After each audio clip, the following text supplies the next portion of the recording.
নমস্কার বন্ধুরা, কল্পনার গল্প কথাতে তোমাদের সবাইকে অনেক অনেক স্বাগত জানিয়ে আজকে একটা নতুন ভিডিও নিয়ে চলে আসলাম। আর আজকে কী নিয়ে হতে চলেছে ভিডিওটা তোমরা তো দেখেই বুঝতে পেরে গেছো। আজকে সর্ষের ফুল দিয়ে দারুণ সুন্দর একটা রেসিপি তোমাদের সাথে শেয়ার করব।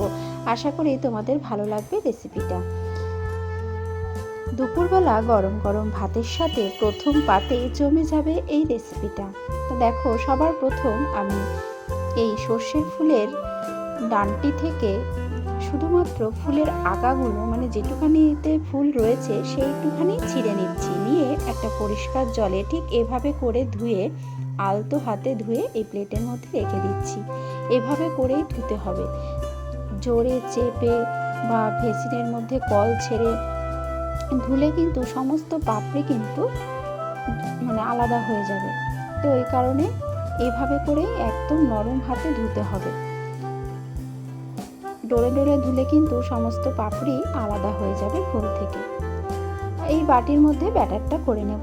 এখানে লবণ আর হলুদ নিয়ে নিয়েছি পরিমাণ মতো।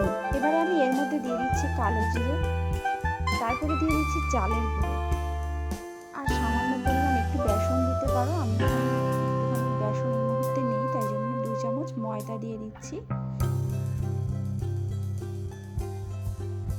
4 চামচ চালের গুঁড়ো আর 2 চামচ ময়দা দিয়েছি। সামান্য পরিমাণে একটু চিনি দিয়ে দিলাম। এর মধ্যে দিয়ে দিচ্ছি একটু জিরের গুঁড়ো আর একটু ধনের গুঁড়ো।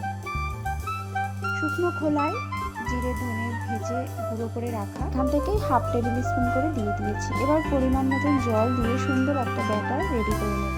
জলটা অল্প অল্প করে দিতে হবে, কারণ বেশি জল দিলে কিন্তু ব্যাটারটা পাতলা হয়ে যাবে।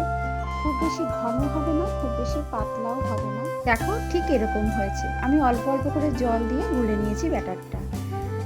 এরপর এর মধ্যে আমি দিয়ে দিচ্ছি একটু শুকনো লঙ্কার গুঁড়ো।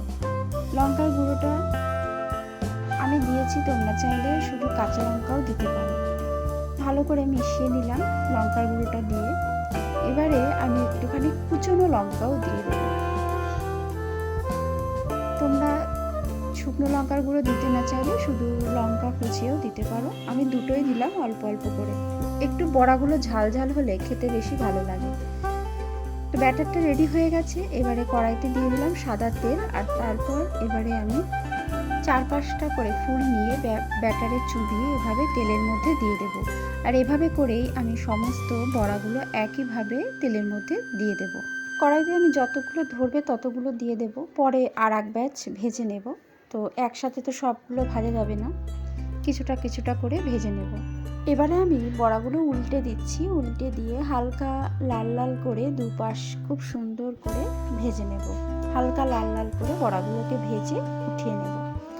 তো বন্ধুরা দেখো, বড়াগুলো খুব সুন্দরভাবে ভাজা হয়ে গেছে। এপাশ ওপাশ করে সুন্দর করে বড়াগুলো ভেজে নিয়েছি। এগুলোকে উঠিয়ে নেব এবং বাকি যে বড়াগুলো রয়েছে একইভাবে ভেজে নেব। তো দেখো, সমস্ত বড়াগুলো ভেজে নিয়েছি আর খেতে খুবই টেস্টি হয়েছে। তোমরা অবশ্যই একবার ট্রাই করো। আর আজকের রেসিপিটা কেমন লাগলো অবশ্যই কমেন্ট করে জানিও। ভালো লাগলে একটা লাইক করে দিও। যারা নতুন দেখছো তারা চ্যানেলটাকে সাবস্ক্রাইব করে পাশে থাকা বেল বাটনটা অবশ্যই প্রেস করে রেখো। আর গরম ভাতে প্রথম পাতে কাঁচা লঙ্কা সহযোগে এই বড়া খেতে কিন্তু অসাধারণ লাগে। তোমরা অবশ্যই একবার ট্রাই করো। আর ভীষণ সুন্দর মুচমুচে হয়েছে, খেতেও ভীষণ ভালো হয়েছিল। তোমরা অবশ্যই একবার ট্রাই করো, তারপরে আমাকে কমেন্ট করে জানিও কেমন লাগলো রেসিপিটা। সবাই ভালো থেকো, সুস্থ থেকো। দেখা হবে নতুন ভিডিওর সাথে। আজকের মতন টাটা।